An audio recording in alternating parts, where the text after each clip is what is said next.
Leonardo da Vinci was handsome, erect and tall, with long blonde hair. He was born illegitimate, but he didn't let that stop him. His remarkable genius burst forth when he was very young. As was usual at that time, he was apprenticed to an artist until he was 24. He was expected to know many things, and was excellent in music, and its companions science and mathematics. He was a fine sculptor, engineer, inventor, an astronomer, and military tactician. Leonardo da Vinci was the quintessential Renaissance man of the Quattrocento, or 15th century.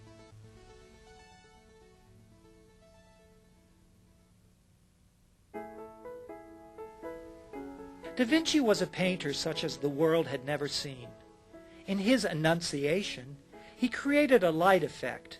The mysterious light suggests the divine presence in a never-never land.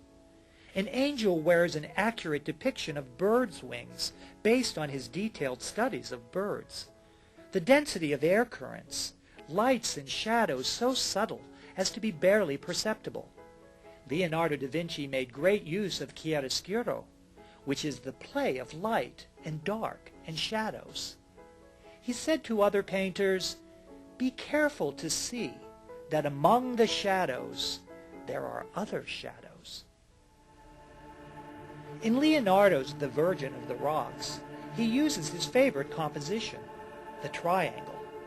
Here Mary, the angel, and the child form an isosceles triangle of color. In a rock cave, they heighten the effect of light and darkness. His knowledge of optics is at work here to create a great open space. Once again, that never-never land of gauze-like light in the background signifies the spirit. Notice the face of the angel with the arresting hair. It is that sweet, puzzling beauty of the Mona Lisa, which he uses again and again. Beauty that is almost painful. The Iron Duke Ludovico asked Leonardo to paint the Last Supper, to honor his deceased wife at the convent of Santa Maria delle Grazie. Da Vinci did not want to use fresco, which is painting directly into wet plaster, because it took too much time. So he invented an oil and tempera mixture which proved disastrous. The painting never fully dried, and has since become hopelessly spotted. Nevertheless, it is one of the greatest paintings of all time.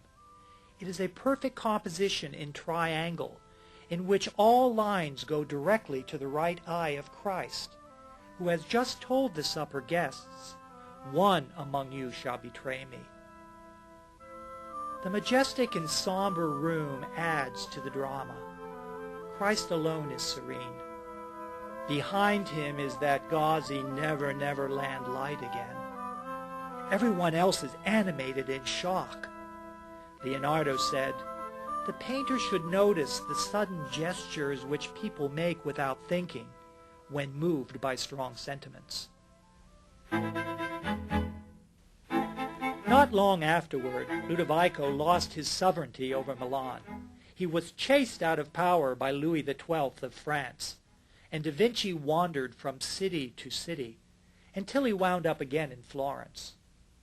It is here that he painted a work of surpassing beauty and strangeness, which has held the interest of the world for the 500 years since it was painted. It is the Mona Lisa. Great beauty must have some strangeness in it, and the Mona Lisa certainly has beauty and strangeness in abundance, and both are deliberate choices. The landscape of the two sides of the picture do not match up. Viewer's left is higher than the right. The eyes are not the same. Notice the corners of the lips.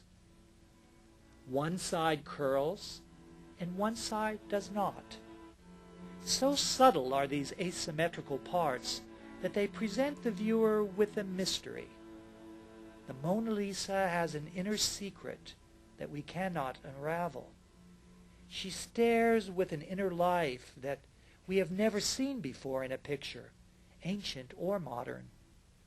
It is as if she were just asked a question, and is thinking whether to tell us the truth or to spare our feelings and tell us a story. One writer said, "Looking at her neck, you could swear that her pulse was beating." Mona Lisa is the most famous painting in the world.